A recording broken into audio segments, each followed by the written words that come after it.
እኔ ግን መልስ አለኝ። በዚህ ምክንያት አማራ የሚለው ብሔረሰብ አይደለም፣ አካባቢ ነው። አሁን ለምሳሌ ታሪከ ንጉሥ ሱስንዮስ ታሪክ ያነበብን እንደሆነ ንጉሱ ወደ አማራ ምድር ሄደ ይላል። ከዛም ቀጥሎ ወደ ጎጃም ሄደ፣ ከዚያም ቀጥሎ ወደ ሸዋ ሄደ፣ ከዚያም ቀጥሎ ወደ በጌ ምድር ሄደ ይላል እንጂ የአካባቢውን ነው የሚያመለክተው እንጂ ቋንቋንና ብሔረሰብን አያመለክትም።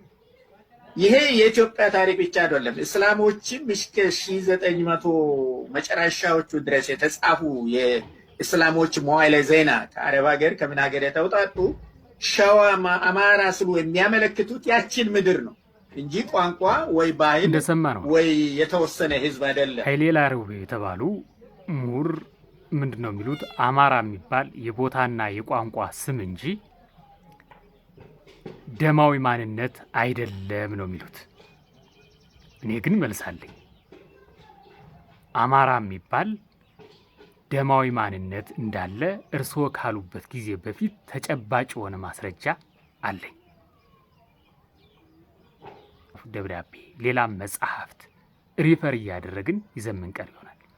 ለዛሬው ግን እጥር ለማድረግ ያክል አንድ አባ ጎርጎሪዮስ የሚባሉ መነኩሴ ከጀርመናዊ ወዳጃቸው ሉዶልፍ ከሚባሉ ጋር የተለዋወጡትን ደብዳቤ ምሳሌ አድርገን እንዳስረጅ ይዘን እንቅረብ።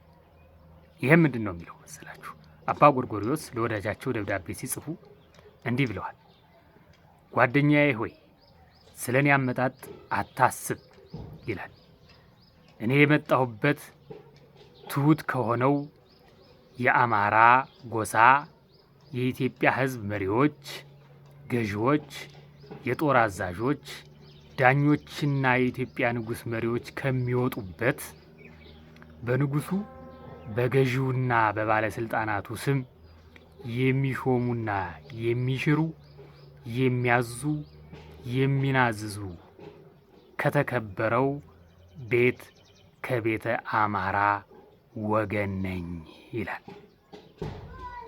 አባ ጎርጎሪዮስ ከ1595 እስከ 1658 ለጀርመናዊው ወዳጃቸው ለኢዮብ ሉዶልፍ ከ1624 እስከ 1704 በጻፉት ደብዳቤ ላይ እንዲህ ብለው አሳውቀዋል።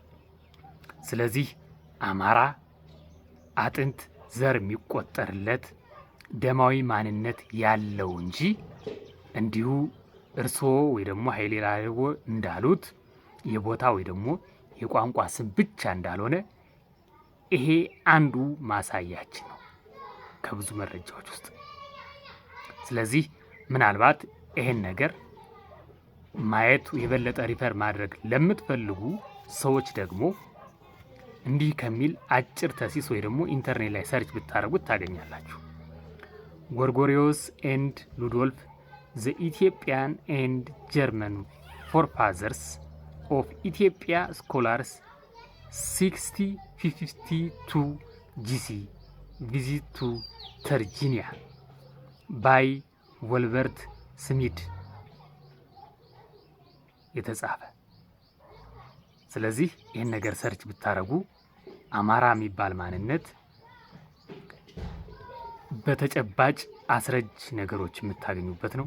ስለዚህ አማራ ማለት ማን ነው፣ ከየት ተነስቶ የት ደረሰ የሚለውን ነገር ከ1300 ቅድመ ልደተ ክርስቶስ ጊዜ ጀምሮ መረጃውን ይዤላችሁ የሚቀርብ ይሆናል።